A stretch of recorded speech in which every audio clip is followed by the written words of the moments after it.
खानदेशची जीवनवाहिनी म्हणून ओळखली जाणारी तापी नदी. पण शिरपूर तालुक्यातील तापी नदीवरील पूल आता मृत्यूचा पूल म्हणून ओळखला जाऊ लागला आहे. आत्महत्यांचं सत्र थांबायचं नाव घेत नाही. एवढंच नाही तर खून करून मृतदेह तापी नदीत फेकण्याच्याही घटना समोर येत आहेत. अनेक वर्षांपासून पुलावर संरक्षक जाळी बसवण्याची मागणी होत असतानाही प्रशासनाची उदासीनता कायम आहे. पाहूया माझा खानदेश न्यूजचा हा विशेष रिपोर्ट. मित्रांनो, आज आपण आलेलो आहोत तापी नदी सावळदे या ठिकाणी. हीच तापी नदी जी तापी नदीला जीवन वाहिनी म्हटलं जातं. आपल्या या खानदेशीची जीवन वाहिनी म्हटली जाते. मागील कितीतरी दिवसापासून कितीतरी आत्महत्या सत्र या ठिकाणी सुरू आहे. मागील आपण जर 6 महिन्यांचा विचार केला तर या ठिकाणी एकूण 18 जणांनी आत्महत्या केली आहे. तर याच महिना म्हणजे जुलै महिन्यामध्ये एकूण 5 जणांचा जीव या तापी नदी पात्रामध्ये गेलेला आहे. याच्यामध्ये जर प्रामुख्यानं म्हटलं तर वरवाडे येथील एक तरुणी, अंबिकानगर येथील एक तरुण, अहिल्यापूर येथील एक तरुण, तर तरण मंदिरात जवळील एक तरुण, अशा तरुणांनी या ठिकाणी आपला जीव गमावलेला आहे. आता या ठिकाणी फक्त आत्महत्या नव्हे तर खुनी सत्र सुद्धा सुरू झालेलं आहे. परवालाच झालेली धुळे शहरातील मित्रांमध्ये वादाची ठिणगी पडली आणि मित्रानं मित्राचा खून केला आणि त्याच मित्राला खून करून आणून याच तापी नदी पात्रामध्ये टाकलं गेलं. खानदेशची जलवाहिनी, लाखो नागरिकांची तहान भागवणारी तापी नदी. पण आज याच तापी नदीची ओळख बदलत चालली आहे. जीवन देणारी नदी आता अनेकांसाठी मृत्यूचा अंतिम टप्पा बनली आहे.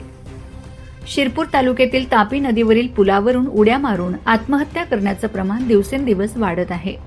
प्रेम प्रकरण असो, कौटुंबिक वाद असो किंवा मानसिक तणाव, अनेकांनी या पुलावरून उडी घेत आपलं आयुष्य संपवलं. 2026च्या आकडेवारीकडे पाहिल्यास परिस्थिती किती भीषण आहे हे स्पष्ट होतं. जानेवारी ते जून 2026 या अवघ्या 6 महिन्यात तब्बल 18 जणांनी तापी नदीत उडी मारून आत्महत्या केली. तर जुलै महिन्यातच आणखी 5 जणांनी आपलं जीवन संपवलं. म्हणजेच 2026 मध्ये आतापर्यंत एकूण 23 जणांचा मृत्यू या नदीपात्रात झाला आहे. जुलै महिन्यातील घटनांमध्ये वरवाडी येथील एक तरुणी, अंबिका येथील एक तरुण, अहिल्यापूर येथील एक तरुण आणि तारण मंदिर परिसरातील एक तरुण यांचा समावेश आहे. मात्र प्रश्न केवळ आत्महत्यांचा राहिलेला नाही. आता गुन्हेगारांकडून खून करून मृतदेह तापी नदीत फेकण्याच्याही घटना घडू लागल्या आहेत. धुळे येथील एका तरुणाचा मित्राने गळा दाबून खून केला आणि पुरावे नष्ट करण्याच्या उद्देशाने मृतदेह तापी नदीपात्रात फेकून दिल्याची धक्कादायक घटना नुकतीच उघडकीस आली. म्हणजेच तापी नदी आता केवळ आत्महत्यांची नव्हे तर गंभीर गुन्हे लपवण्याचेही ठिकाण बनत चालली आहे. प्रशासन आता किती खुनांची वाट पाहणार, किती आत्महत्यांची वाट पाहणार. याच नदीवरती कुटुंब संपलेत. 3 लोकांनी आत्महत्या केली. पती पत्नी, मुलं मुली यांना सोबत घेऊन आत्महत्या केली. एवढं निष्ठुर शासन कसं होईल? एवढी निष्ठुरता शासनामध्ये येऊन कशी चालेल? आता तरी या पुलावर जाळी बसवली गेली पाहिजे. अनेक संघटनांनी, अनेक समाज माध्यमांनी याच्यावर आवाज उठवला, पण अजूनही हे टोल प्रशासन या ठिकाणी जाळी बसवण्यास तयार नाही. हे झोपेचं सोंग घेत आहे की यांना हे कळत नाही की एवढे जीव जात आहेत. याच्याबद्दल जर तुम्ही तापी पुलावरती पाहिलं तर कोणताही सुरक्षा रक्षक नाही, कोणतीही जाळी नाही, कोणताही कॅमेरा नाही. एवढा टोल घेत असताना या ठिकाणी सुरक्षा देण्याचं काम तुमचं नाही का? तर आमची ही तुम्हाला परत अनेक बातम्यांमधून विनंती केली. आता हीच विनंती केली की आमच्या या शिरपूर तालुक्याच्या युवकांच्या, युवतीचा जीव जाण्याची वाट पाहू नका. या ठिकाणी जाळी लावा, जाळी लावा आणि जाळी लावा. प्रश्न प्रशासनाला.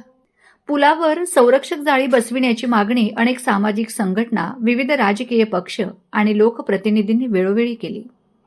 निवेदने दिलीत, आंदोलने झालीत, मागण्या झाल्या, पण प्रशासनाने अजूनही ठोस पावलं उचललेली नाहीत. प्रश्न असा आहे, आणखी किती जीव गेल्यावर प्रशासन जागं होणार? तापी नदीवरील पुलावर संरक्षक जाळी बसवण्यासाठी अजून किती मृत्यूंची वाट पाहावी लागणार? छोट्या छोट्या कारणांसाठी आंदोलने करणारे समाजातील विविध घटक या गंभीर प्रश्नांवर एकत्र येणार का? की तापी नदीवरील पूल असाच मृत्यूचा सापळा बनून राहणार?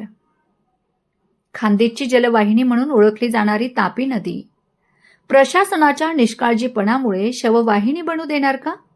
हा प्रश्न आता संपूर्ण खान्देशवासियांकडून विचारला जातोय. जीवन वाचवण्यासाठी प्रशासनाने तातडीने पुलांवर संरक्षक जाळी बसवावी, सीसीटीव्ही, आपत्कालीन हेल्पलाईन आणि सुरक्षा पथकाची व्यवस्था करावी, अशी सर्वसामान्य नागरिकांची मागणी आहे. अन्यथा दर काही दिवसांनी तापी नदीतून बाहेर येणारा आणखी एक मृतदेह आणि त्यानंतरची केवळ शोकसभा हेच वास्तव बनत राहील.